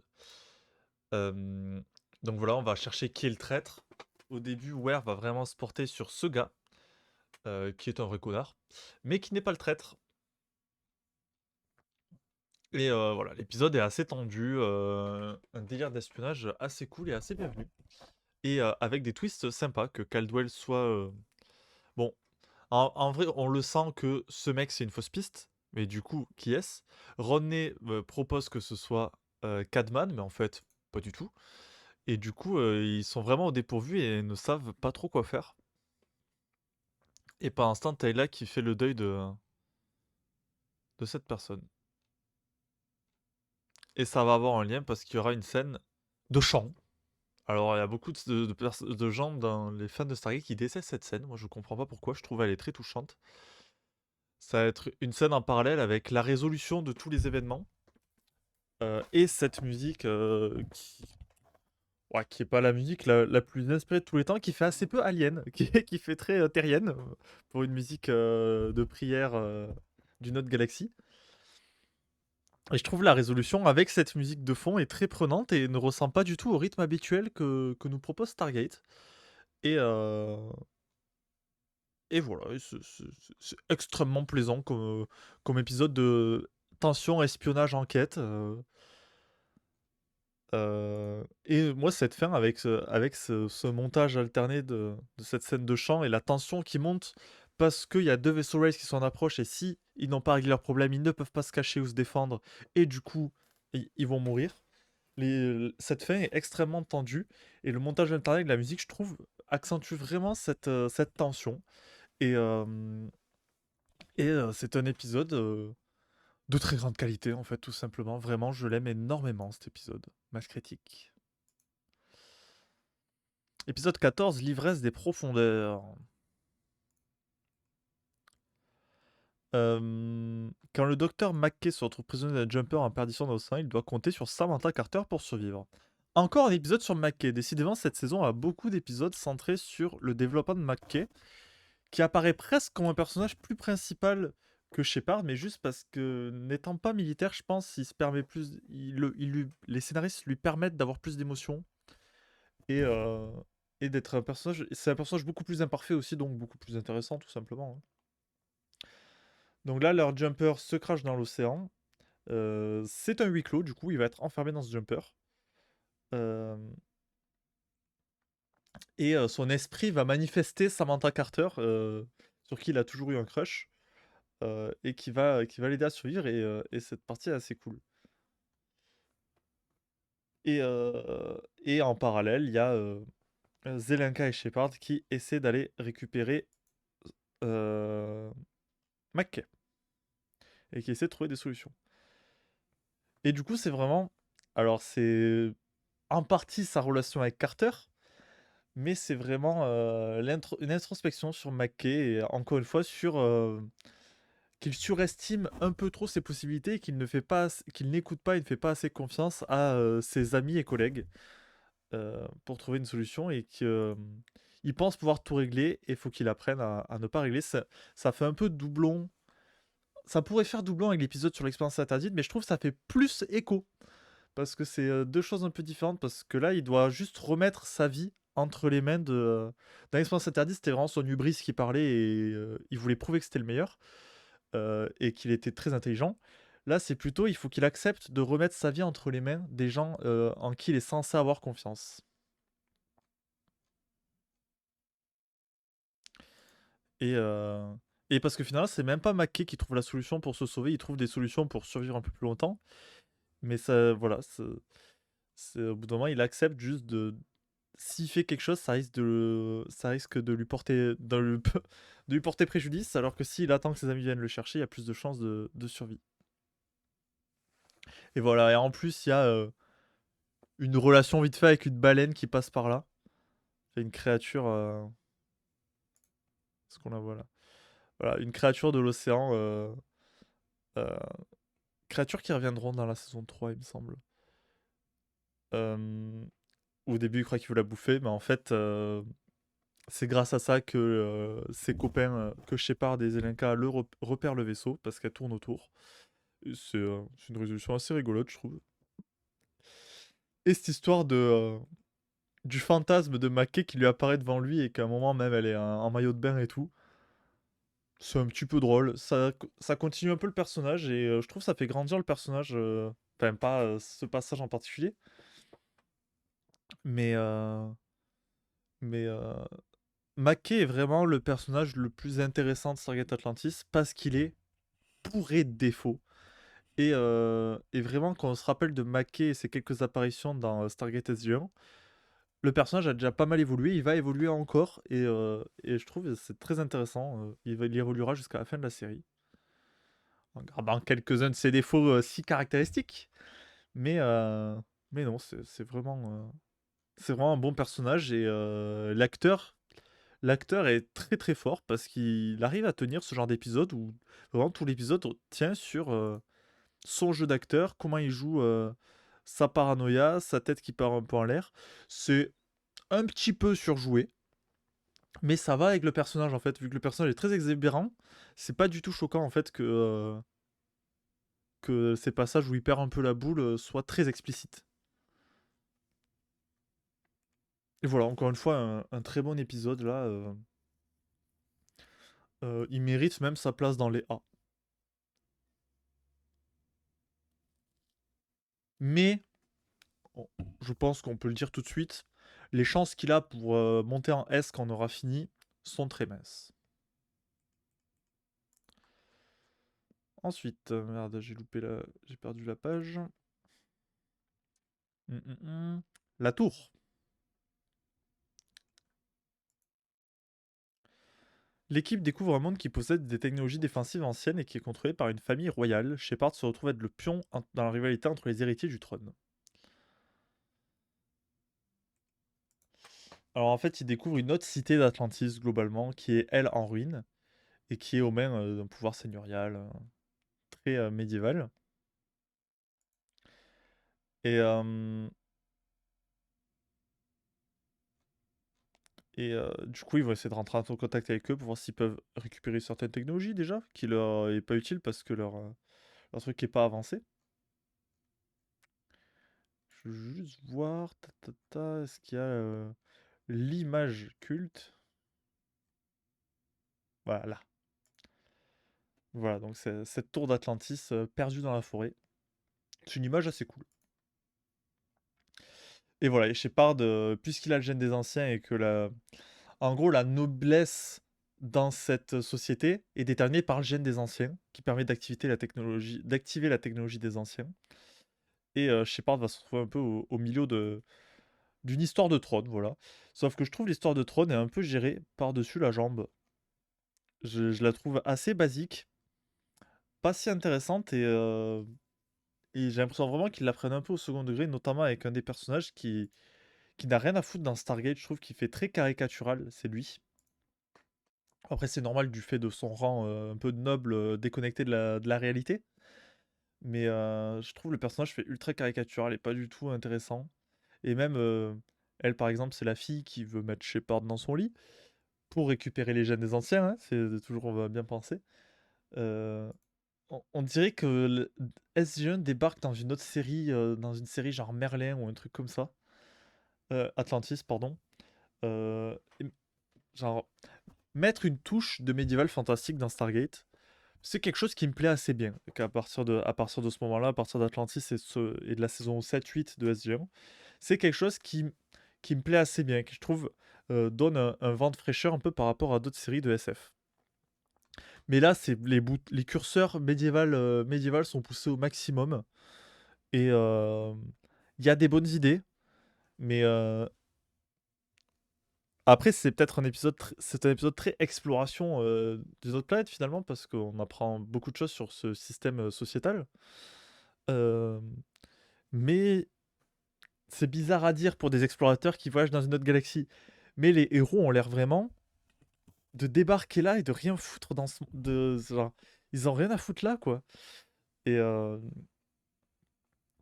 et après aussi, je trouve ça pas très inventif parce que pour une société d'une autre galaxie, ça ressemble quand même vachement à une société médiévale européenne, très classique. Euh, Juste, les gardes ont des uniformes un peu plus modernes, plutôt 19e siècle en fait. Mais la structure de la société, elle est très médiévale et sans rien de plus. Hello, refresh, j'ai pas tombé le site. Refresh pas, j'ai tombé le site. Ah, t'es con. T'es con, fait la ref. Mais voilà, j'aime pas cet épisode. Il est pas mauvais, il est plutôt bien écrit, mais de manière assez classique et cliché. Et je trouve il fait pas Stargate, en fait, tout simplement. Il ne ressemble pas à ce que j'aime dans Stargate, et c'est pour ça qu'il va aller en D.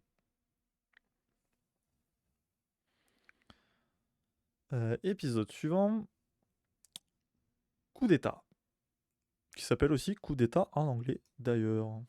Non, c'est pas ce que je voulais faire. Bam bam. Bam bam bam. Bam bam. Alors que les membres d'Atlantis apprennent que les Jedi se montrent de nouveau menaçants, ils réalisent que la trêve avec leurs anciens ennemis pourrait bientôt prendre fin. Ce résumé est random au possible. En gros, ils se font contacter par un Jedi qui veut faire un coup d'état. Et ils se disent, est-ce qu'on le soutient ou pas? Mais en fait, ce coup d'état est un piège. C'est un faux coup d'état mis en place par le chef des Jedi. Mais en fait, finalement, il s'avère qu'il y a un vrai coup d'état qui se fait par ce mec-là, je sais plus comment il s'appelle. Voilà, c'est un épisode un peu politique.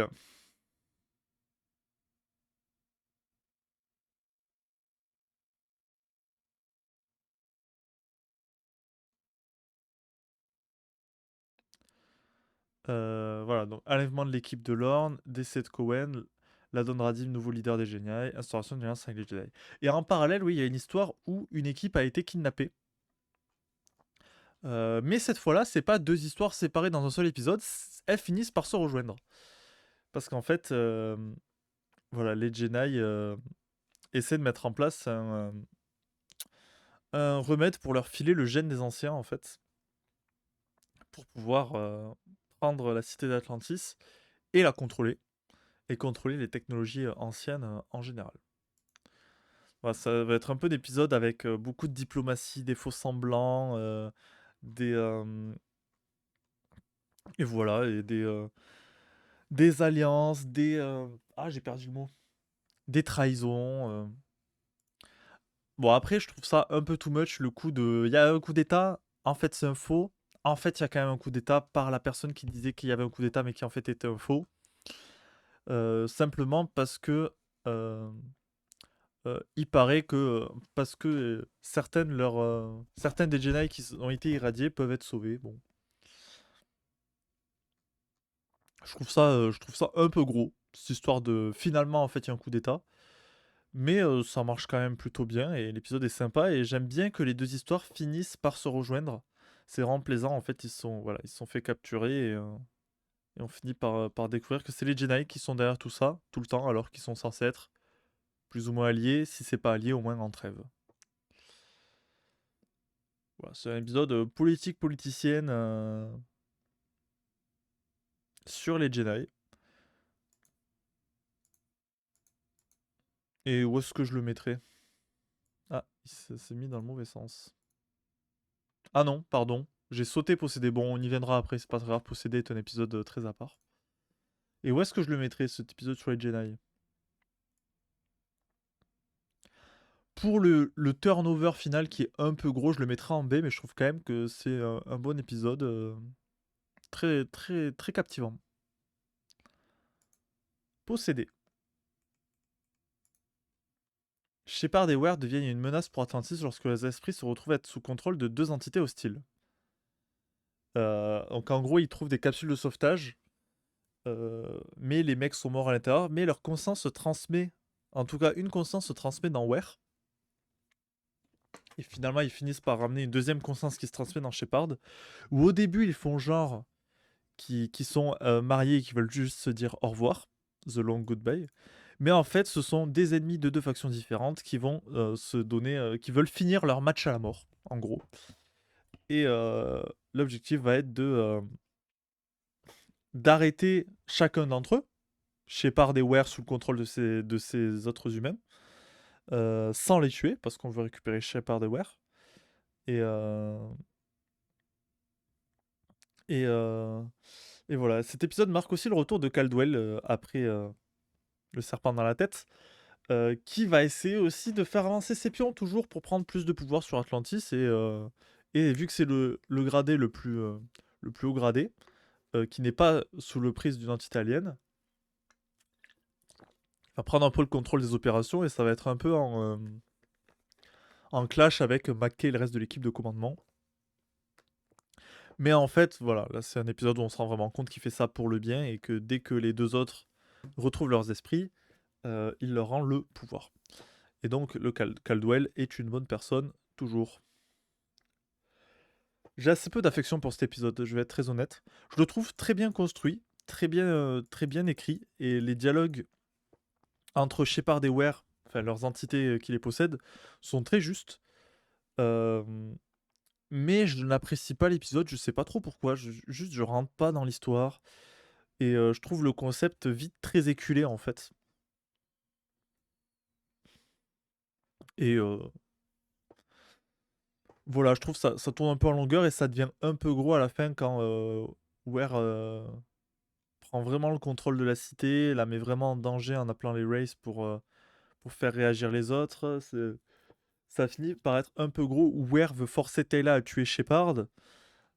Ça finit par être un peu gros, je trouve, tous les pouvoirs qu'elle a réussi à prendre. Et voilà, sur 40 minutes, sans histoire secondaire, je trouve ça un peu long, très honnêtement. Mais de là à le mettre en D, je sais pas quand même.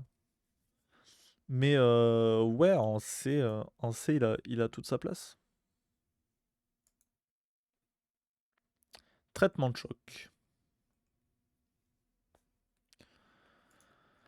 Alors, traitement de choc, c'est le début d'une histoire qui va durer longtemps sur Stargate, mais qui me plaît pas trop. C'est pas l'arc de Stargate Atlantis qui me plaît le plus. Un jeune officier amnésique fait une découverte perturbante à son sujet en faisant le lien avec les recherches scientifiques de Beckett sur un rétrovirus. Donc cet épisode, déjà, il est intéressant parce que la première moitié va pas être du point de vue de nos héros, mais du point de vue de ce mec. Et ce mec, en fait, c'est un Wraith.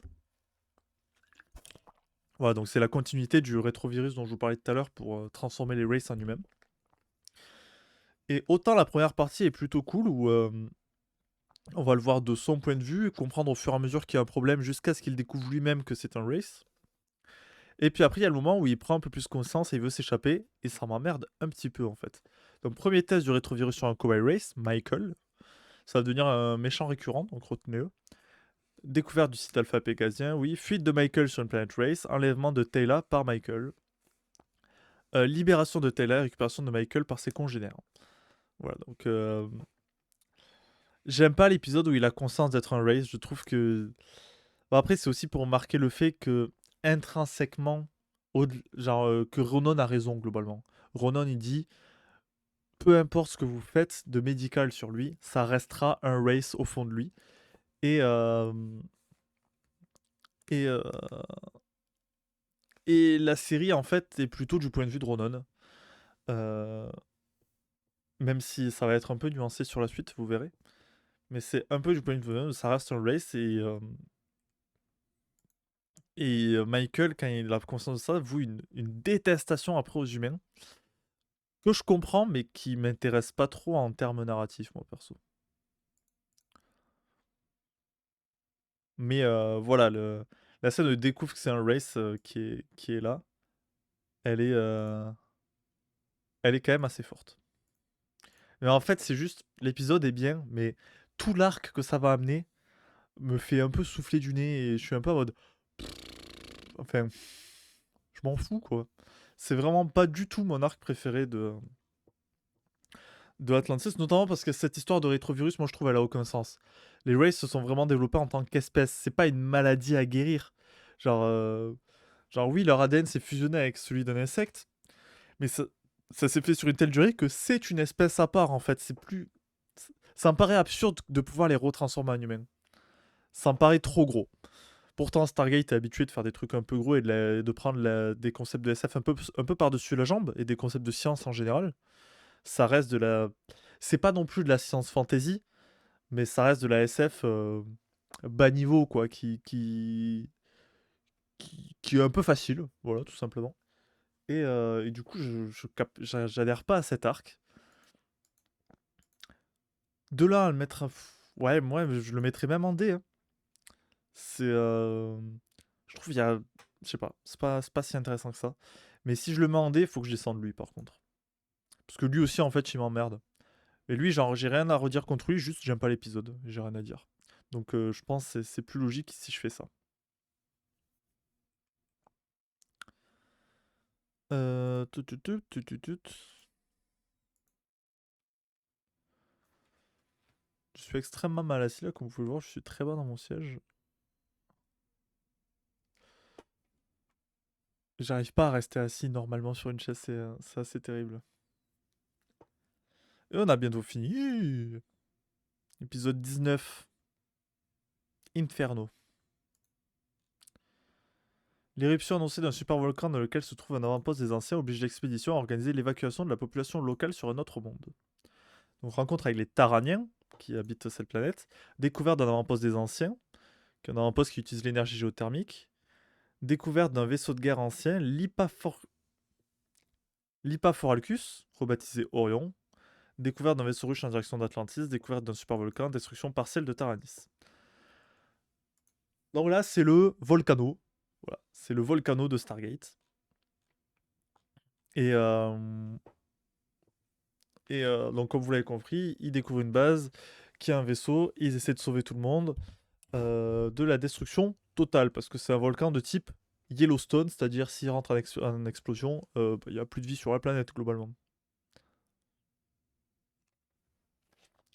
Euh, la partie contre la montre pour sauver ce peuple est déjà très cool, mais en plus, il y a une partie un peu plus diplomatique qu'on voit là, notamment entre le gouverneur de la planète et Ware, pardon, ma langue a fourché, où le gouverneur de la planète va être un peu complotiste et penser que ah, c'est bizarre, c'est dès que je vous dis que j'ai un vaisseau de guerre, vous vous nous dites il faut évacuer la planète tout de suite et partir. C'est bizarre ça, vous voulez pas le récupérer? Bon, je pense qu'ils seraient pas contre à le récupérer. Et d'ailleurs, c'est ce qu'ils feront. Mais non, c'est vraiment. Il n'y a pas, y a pas d'objectif caché.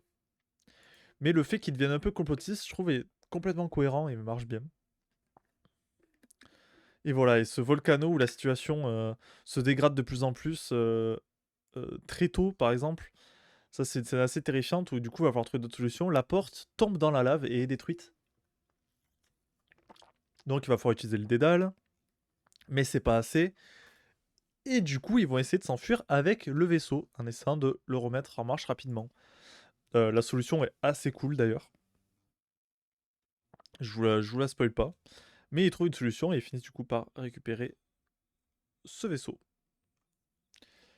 Euh, voilà. En gros, c'est en échange de l'aide qu'ils ont apportée à leur peuple, le peuple autorise l'expédition à utiliser le vaisseau à leur profit.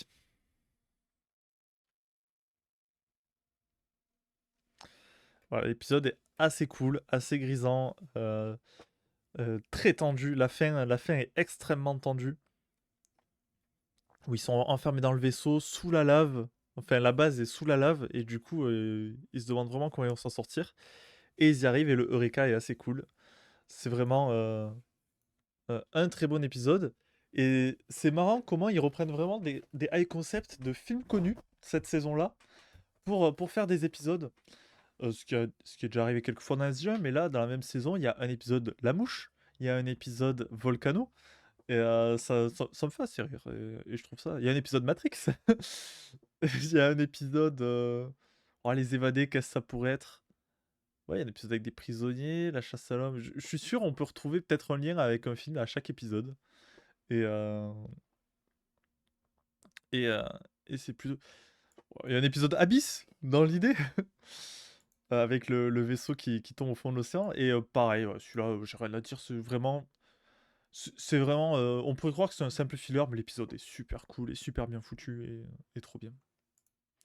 Et on finit avec Allies. Et là, vous reconnaissez peut-être un Race aux cheveux courts. Si je remonte un épisode plus haut, ça vous dit quelque chose? Le retour de Michael. Une faction Race souhaite s'allier avec l'expédition Atlantis afin de détruire ses congénères. Donc ça, c'est un rappel au truc que les Race font la guerre entre eux. Mais Tyler et Ronan ont vite des soupçons sur leurs véritables intentions. A raison. Formation d'une alliance entre Atlantis et une faction Race. Retour de Michael sur Atlantis, qui du coup est avec cette faction Race. Capture de McKay et Ronan par les Race. Rupture de l'alliance par les Race. Voilà, ils se font trahir, bien évidemment. Et, euh, et ils ont récupéré les données de la Terre et du coup deux vaisseaux russes foncent vers la Terre. Tandis que le colonel Shepard disparaît. Et c'est une fin de saison. On va regarder quelques images. Euh, En prenant beaucoup de précautions, je trouve ça cool qu'ils fassent cette alliance avec les Race et qu'ils l'acceptent. Mais je trouve, ils ont- on comprend qu'ils ont pris beaucoup de précautions, mais je trouve qu'ils en ont pas pris tant que ça. Et quand la trahison arrive, t'es en mode, eh ben oui, bien évidemment. Mais la discussion entre Race et humain est quand même sympa.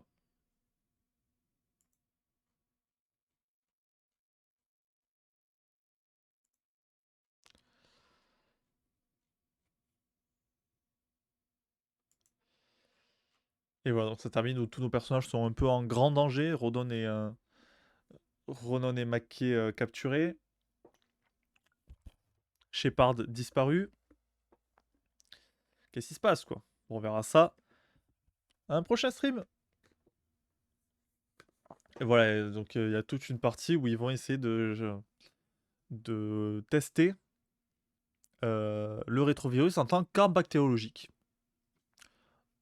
Et ça, c'est plutôt cool.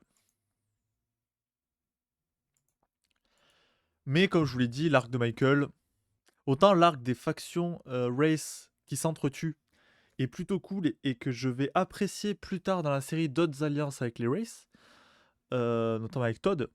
Todd qui est vraiment un de mes persos préférés. Et,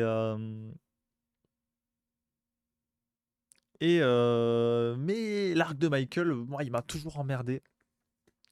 Il me plaira beaucoup plus par la suite, très honnêtement. Parce que par la suite, en fait, il va. Mais c'est déjà un peu le cas là, je crois. Euh, Ayant subi une transformation, il va pas être réaccepté entièrement parmi les races.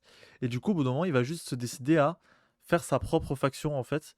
Et là, il est plus intéressant, mais là, pour l'instant, un peu en mode laqué encore. Bon. Et juste, j'aime pas cette idée de rétrovirus, encore une fois. Euh, Mais plus tard, Michael sera intéressant, mais là, je trouve pas non plus à se taper le cul par terre. Mais c'est un final quand même cool. C'est pas juste mais c'est cool. Et voilà, Attendez, je reviens sur celle de la saison. Et voilà, voilà, voilà, voilà. Voilà notre tier list. Il y a beaucoup de bons épisodes cette saison quand même. Je m'attendais pas à ça parce que quand j'avais vu la saison, j'étais en mode oui, il y a quand même pas mal de trucs moyens. Mais en fait, ça va. Du coup, quel est le meilleur de cette saison? C'est pas facile, hein. C'est pas facile du tout. Alors, Mutation, non. L'épisode est très cool, mais il n'y a pas plus, quoi. Pareil pour l'Ivresse des profondeurs. Inferno, le volcano de Stargate, il est vraiment bien. Alors, The Siege Part 3, pardon. Donc, la conclusion est plutôt intelligent, je trouve. C'est vraiment de ces bons finaux. Enfin, finaux, de ces bons grands épisodes qui lient 2 saisons. IA est très cool, mais pas plus que ça. J'aime beaucoup le Temps Fugi, je crois, il s'appelle. Temps Fu- Tempus Fugit. Ça doit être en latin. J'aime beaucoup Tempus Fugit. Mais je pense que Mass Critique. Moi, Mass Critique m'a vraiment énormément marqué. Et aussi parce que j'apprécie, parce que c'est un crossover. Un peu, quand même. C'est un crossover avec SG1 et ils seront pas nombreux, donc je l'aime bien. Mais même toute cette histoire d'espionnage où tout le monde accuse un peu tout le monde et finalement c'est un mec qu'on pensait pas accuser qui est accusé. Cette conclusion qui change totalement de rythme et qui propose un vrai montage neuf dans Stargate est plus intéressant que d'habitude. Je pense que Mass Critique est quand même... C'est un épisode si particulier que... qui, quand même, il me touche beaucoup. Mais voilà, j'hésiterais peut-être entre Mass Critique... Le Temps Fugi, en fait, genre... je sais pas, il est très bien. Mais Tempus Fugit, pardon. Il est très bien, mais... voilà. The Siege Part 3, il me semble... J'avais mis qui en top 1 la dernière fois? Donnez-moi une seconde pour regarder. Vidéo. Parce que je ne me rappelle plus, très honnêtement. Faut que je commence à les mettre de côté d'ailleurs, ceux de chaque saison. Parce que j'y ai pas pensé à chaque fois. Et j'ai juste allé revoir les streams pour savoir qui était où. Oui, non. Oui, non. Ah si, c'est bon.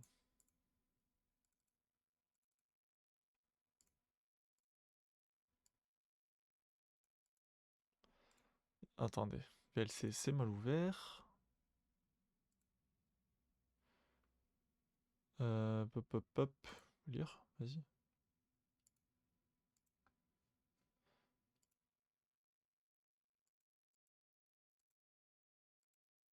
Ah non, j'avais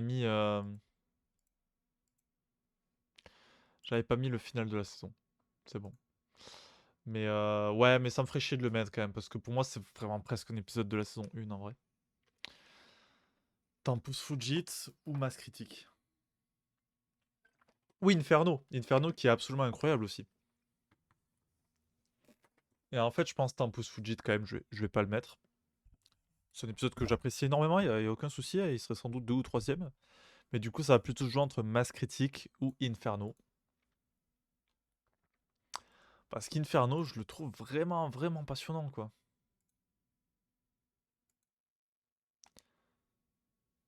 Mais je pense pour cette scène de chant, que beaucoup de fans de Stargate détestent, mais moi qui je trouve apporte une vraie ambiance et un vrai feeling au final de l'épisode. Euh, on va mettre Mass Critique, hein. Mais Inferno, dans notre cœur, hein. Inferno dans notre cœur, c'est top 2 Inferno. Et après Tempus Fugit. Il y a vraiment quelque chose que j'aime bien dans l'ambiance de Tempus Fugit. Voilà, voilà. Bon, bah, elle est pas mal. Elle est pas mal notre tier list. Allez, download. Comme d'habitude, faut y penser.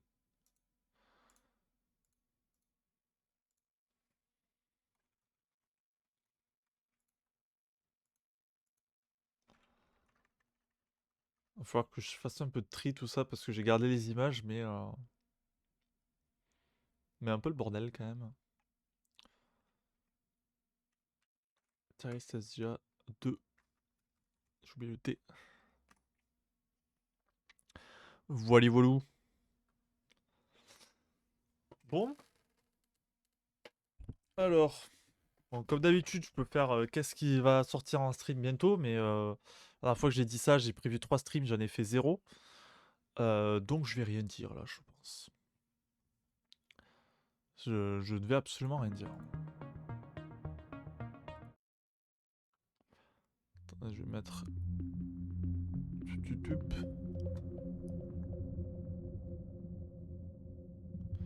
Comment elle s'appelle celle que j'aime bien? J'oublie toujours.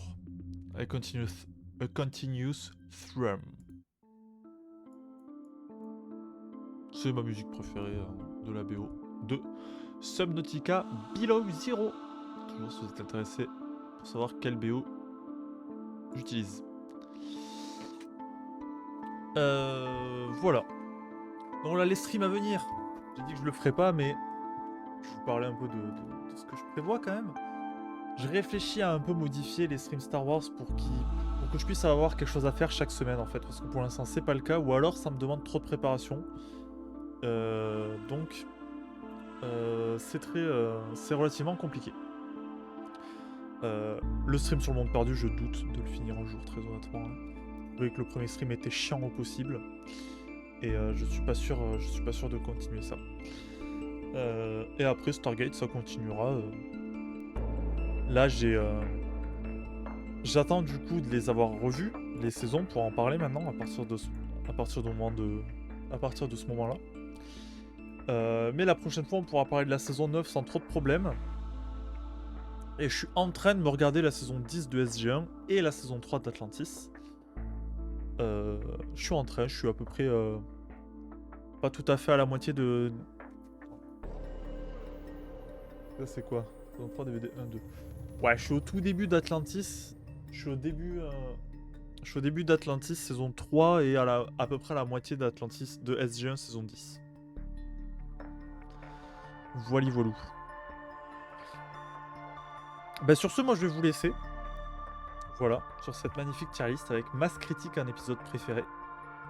Que je vous conseille du coup. Voilà. Donc j'ai rien à dire de plus. Voilà, 2 petites heures pour faire la tier list, c'est habituel. Et sur ce, je vous dis à bientôt, je sais pas quand. Comme d'habitude, suivez-moi sur Twitter et sur Insta pour savoir quand je suis en stream. Sur Twitter, je le tweet tout le temps quand je suis en stream. Sur Insta, des fois j'oublie. Là, par exemple, j'ai eu la flemme là tout à l'heure. De toute façon, les streams Stargate, il n'y a personne qui regarde, donc whatever. Mais voilà. Twitter, Insta, je vous renvoie aussi vers ma chaîne YouTube Arthur Julia et vers ma chaîne YouTube VOD Arthur Julia VOD, tout simplement. Et je vous invite à vous abonner à tout, partout. Twitter, Insta, YouTube, Twitch, ce que vous voulez. Allez, à la prochaine.